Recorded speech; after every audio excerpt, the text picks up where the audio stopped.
Hey everyone, welcome back to the channel. This is Roger H3 here, and today I'm going to share with you all 5 tips and tricks for Overwatch 2 competitive. Now, if you're new to the channel, please don't forget to like and subscribe. If you are returning, please just subscribe already. And if you're already subscribed, you guys already know you're the best, and I appreciate all your support. So the first tip I have for Overwatch 2 competitive is that it's very important that you learn from both your mistakes and good plays.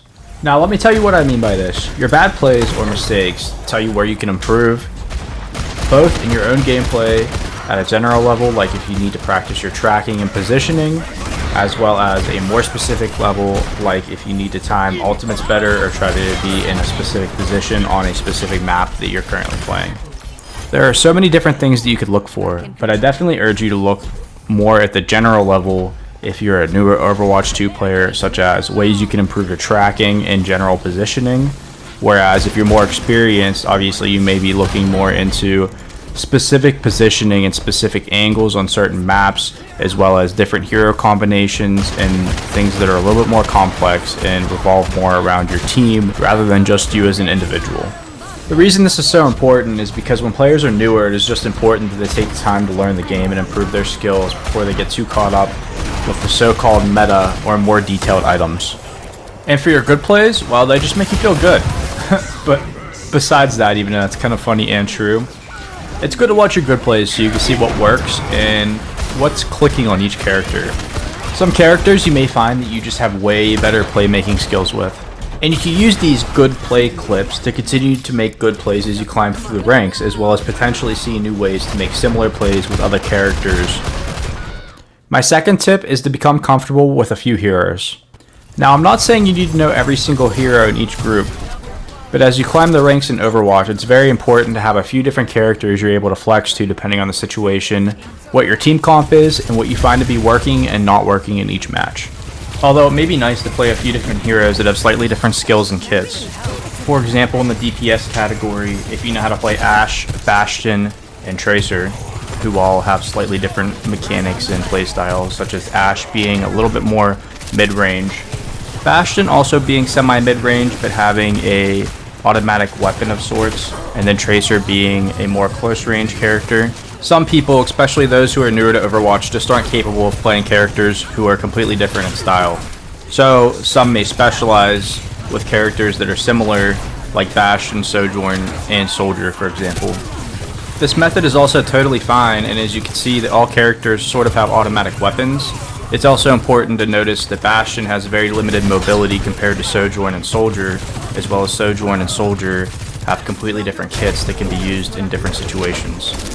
An example where something like this becomes really important is if you play Bastion a lot, however you're playing against a dive composition that may consist of Genji and Tracer.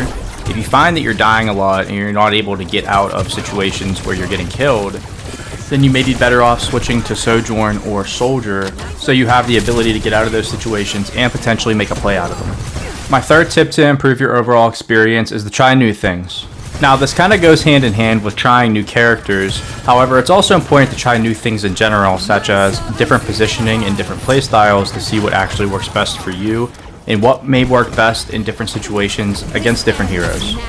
I know it isn't the best thing to do in theory, but when I find myself extremely behind on a team that might not be performing well, I often try to do the opposite of what my team is doing. So if my team is trying to play long range, I try to play as a flanker. If my team tries to push a lot and they keep consistently dying, then I might try to play as a long range character and try to get a few picks to see if my team's able to get out of the situation they're in. My fourth tip is to communicate with your team, at least in some form. Now, I know a lot of professional players often do these unranked to GM videos where they're not using their chat and they're not communicating with their team. And that's great and works for them because they're amazing players and they know the game inside and out. However, as people who are not professionals or average and or above average players, we need to try to communicate with our team in some way so we're able to make call outs and ensure that there are no people trying to flank us or potentially pick us off at off angles that we're not aware of. This communication doesn't always have to be done with a microphone either. We are able to use the ping system that's available in Overwatch 2 to try to mark enemies that are in weird positions so that people at least know where they are so that we don't get team wiped from someone that we're not sure where they're even located. In addition to this, it's best that we try to enable our teammates, especially if they're not entirely sure what they're doing or if they're not the best, so that we could try to get the best outcome in terms of team fights and objective capturing. Sometimes in order to get the best outcome, you do have to use the chat you see on the left side of the screen in order to just do some basic communication with your team if you're not able to talk to them over the microphone. I do recommend trying to be nice to your teammates so that you guys can get all on the same page and hopefully no one throws the game for you. But I know it can be tough to not get angry at people, especially if they're playing very poorly and not with the team. Which this leads us into our 5th tip, which is take a breath. Which I know it sounds so silly, but sometimes you just need to know when you need to take a break from the game or when you need to walk away for 15 minutes before you queue in again, just to make sure that you're not throwing away your win-loss ratio because you're upset and you're trying to overextend or make plays that aren't necessarily there. I also know when you're very serious about trying to climb the ranks and you get a bad team, it's very frustrating. It can really throw off both you and your party's morale if you're playing with others. I just want you all to understand that yes, it is normal to have some loss streaks and some win streaks. It's just important that you obviously want to come out on the other side with more wins than losses, and you hope that through these streaks you're able to continue to climb the ranks rather than go down the ranks. But through all this, it's just important that you as an individual learn how to play better so that when you get into these games, especially the ones where you feel like your team isn't contributing as much as you'd like them to, you're able to make plays and figure out what to do in order to help carry your team and get you across the finish line with another W.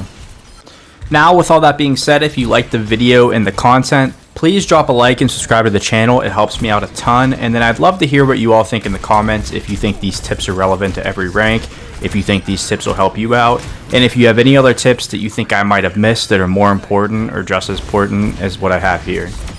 Thank you to everybody who stopped by and for all the support, and we'll see you next time. Later.